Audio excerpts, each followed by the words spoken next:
Hindi ba talaga per God's goal ang magtrabaho ang mga tao para magkapera? The answer is really obvious na totoo, hindi naman God's goal. Hindi layunin ng Diyos na magtrabaho ka upang magkapera ka. Layunin mo yan upang may maibili ka. Kasi nga, bakit pa maging layunin ng Diyos na magtrabaho ka?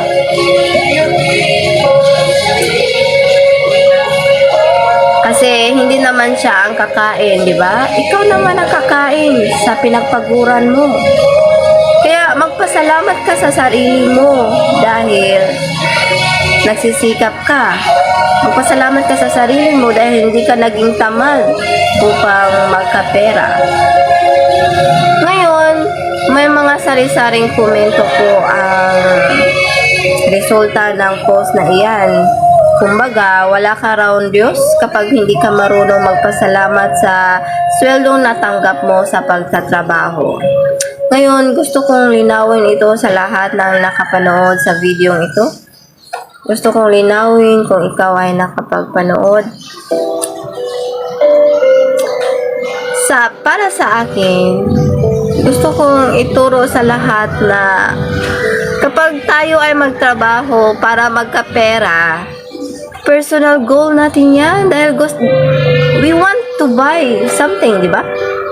Kailangan natin kumain. So, kailangan natin bumili. So, kailangan natin magtrabaho, magsikap para magkapera.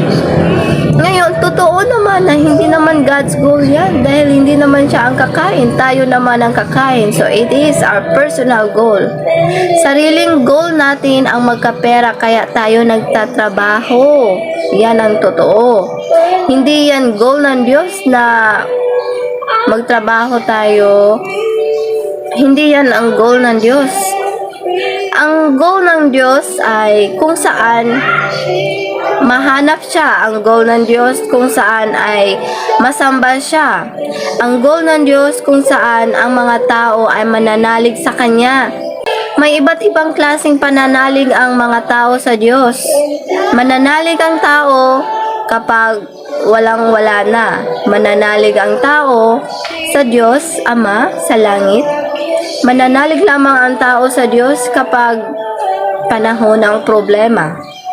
Ngayon, tungkol naman sa pagtatrabaho, ay hindi po mali na magtrabaho upang magkapera at totoong hindi po God's goal. Personal goals yan. It's a man's goal to earn money. That's why he need to work hard. So, paano natin pasasalamatan ng Diyos? Kailangan po natin malalaman na ang pagpapasalamat sa Diyos ay ito ba ay tama? Ito ba ay in a righteous way? Na we thank God, kailangan natin pasalamatan ng Diyos na dahil sa hindi sa pera na natanggap mo sa pagtatrabaho ha. Pasasalamatan mo ang Diyos dahil mas higit pa ang may bibigay ng Diyos. You don't need, hindi mo kailangan pasalamatan ng Diyos sa perang natanggap mo, sa pagsisikap mo. Ang tanging may pasasalamat mo sa Diyos ay ang buhay na nagpapatuloy ka dito sa mundo. Yan ang totoo. Ipasasalamat mo sa Diyos na nakakagising ka pa kada araw, kada umaga. Yan ang totoo. Hindi mo kailangan pasalamatan ng Diyos sa perang natanggap mo sa pagtatrabaho dahil personal goal mo yan. Ang tanging maipasasalamat ng tao sa Diyos ay ang buhay na ito. Ang buhay na patuloy tayong humihinga. Yan ang totoo. Ngayon, ikapasasalamat rin natin sa Diyos ang mga kaparaanan na ibinigay niya. Hindi natin alam anong klaseng trabaho ang gagawin natin para may maibili, para may kain. Kung ikaw ay magpapasalamat sa Diyos nang dahil sa pera na tanggap mo, dahil sa mga ari-arian na pundar mo, yan ay isang weak faith. Mahinang pananampalataya yan dahil ang alam mo lang ay magpasalamat sa Diyos sa mga bagay-bagay dito sa mundo. Pero ang totoo, mas may malaki tayong ikapasalamat sa Diyos. We need to thank God more than the material that we earn in this world. We need to thank God that the life that we have every day, we can wake up every morning. Every day we can wake up, di ba? Yan ang totoong ikapapasalamat natin sa Diyos. Isang napakaliit na pananampalataya na meron ka kapag ipapasalamat mo sa Diyos ang mga bagay na nakukuha mo dito sa mundo. Dahil ang alam mo lang, ang tanging biyaya ng Diyos ay ang mga material na makukuha mo sa mundong ito. Yan pa sa ngayon ang pananampalataya na meron ka, na iniisip mo na yung mga biyayang natanggap mo materially. Yung naimpundar mo yung bahay, dyan ka magpapasalamat. Kung walang naipundar na bahay ang isang tao, walang pera ang tao sa kakatrabaho, walang naipundar, hindi yumaman ang tao sa kakatrabaho, ay sasabihin mo nang wala ang Diyos, wala ang biyaya ng Diyos. Ang pananampalataya na ganyan, ang kaisipan na ganyan ay isang mahinang pananampalataya sa ngayon. Isang mababaw na unawa bilang Kristiyano kapag iniisip mong wala kang pera, wala ang Diyos sa iyo. Yan ang klaseng mahinang pananampalataya at mababaw na unawa.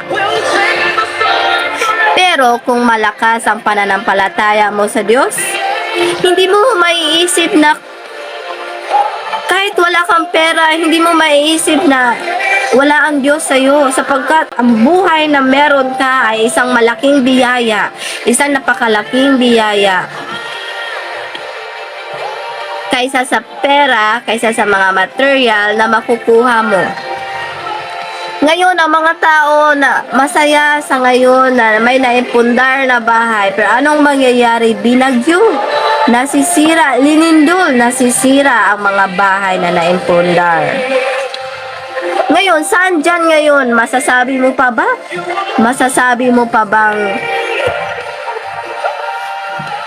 dyan ang biyaya ng Diyos kapag may naimpundar ka na pera, naipundar na mga yaman sa mundong ito?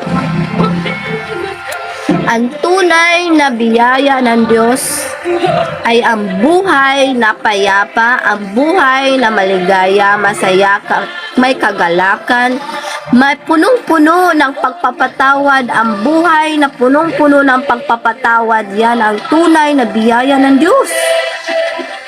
Ang biyaya ng Diyos ay ang kanyang pangako na banal na espiritu na siyang magbigay ng mga prutas.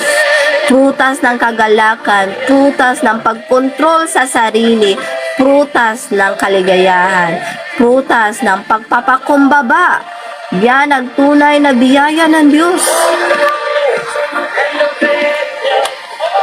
Makuha ng mga tao ang isang material dahil sa pagsisikap niya. May kaligayahan po ba siya dyan? Ang tunay na biyaya ng Diyos ay hindi material. Yan po ang dapat pong iisipin ng mga Kristiyano sa buong mundo.